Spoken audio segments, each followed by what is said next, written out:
దేవుడు పరిశుద్ధ నామానికి వందనాలు. లైవ్ చూస్తున్న మీ అందరికీ ప్రభువైన యేసుక్రీస్తు నామంలో శుభములు తెలియజేస్తున్నాం. ఈ దినాన బైబిల్ స్టడీలో మానవుని యొక్క శోధనల గురించి తెలుసుకుందాం. మొదటి పేతురు 1:6-7 ఇందువలన మీరు మిక్కిలి ఆనందించుచున్నారు కానీ అవసరమును బట్టి నానా విధములైన శోధనల చేత ప్రస్తుతము కొంచెం కాలం మీకు దుఃఖము కలుగుచున్నది. నశించిపోవు సువర్ణము అగ్ని పరీక్ష వలన శుద్ధపరచబడుచున్నది గదా, దానికంటే అమూల్యమైన మీ విశ్వాసము ఈ శోధనల చేత పరీక్షకు నిలిచినదై యేసుక్రీస్తు ప్రత్యక్షమైనప్పుడు మీకు మెప్పును మహిమయు ఘనతయు కలుగుటకు కారణమగునని దేవుని వాక్యము సెలవిస్తుంది. సువార్త పనిలో ప్రోత్సాహము మరియు ఆనందము కలుగును. మానవులకు కలిగిన శోధనలు.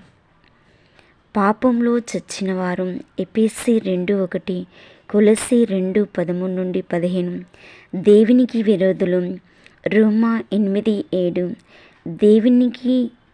దేవుని వెదకరు రోమా 3:11, పనికి మాలిన వారు రోమా 3:12, దేవుని భయం లేదు రోమా 3:18, దేవునికి శత్రువులు రోమా 5:10, అంధకారమైన మనస్సు గలవారు ఎఫెసీ 4:18, హృదయం కాఠిన్యం గలవారు ఎఫెసీ 4:18, అజ్ఞానులు ఎఫెసీ 4:18, మనస్సునందు వ్యర్థత గలవారు ఎఫెసీ 4:18, మనోనేత్రములు సాతాను చేత మొయ్యబడిన వారు 2 కొరింథీ 4:4, దేవునితో ఎదురాడువారు 2 తిమోతి 2:26, సాతాను చెరలో ఉరిలో ఉన్నవారు 2 తిమోతి 2:26, దుష్టుని యందు పడి ఉన్నవారు 1 యోహాను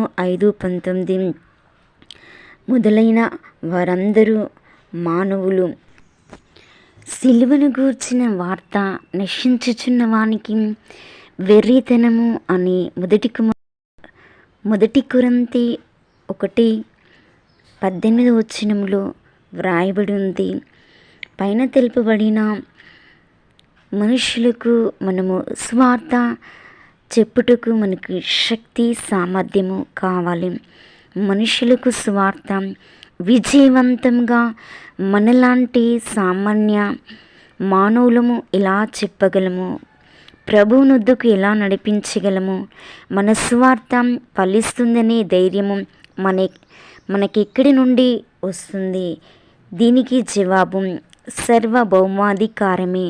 దేవుని సర్వభౌమత్వము నమ్మకపోతే ఏ స్వార్థ పరిచర్యలో ఫలితాలు ఉండవు. రోమా 8:31, 35, 37-39 దేవుడు సర్వభౌముడు కాబట్టి ఆయన ద్వారా మనము అత్యధిక విజయము పొంది ఉన్నాము. మరణమైనను జీవమైనను దేవదూతలైనను ప్రధానులైనను ఉన్నవి అయినను రాబోవినవైనను అధికారులైనను ఎత్తైనను లోతైనను సృష్టింపబడిన మరి ఏదైనను మన ప్రభువైన యేసుక్రీస్తునందలి దేవుని ప్రేమ నుండి మనలను ఎడబాపు వారెవరని రూఢిగా నమ్ముచున్నాము.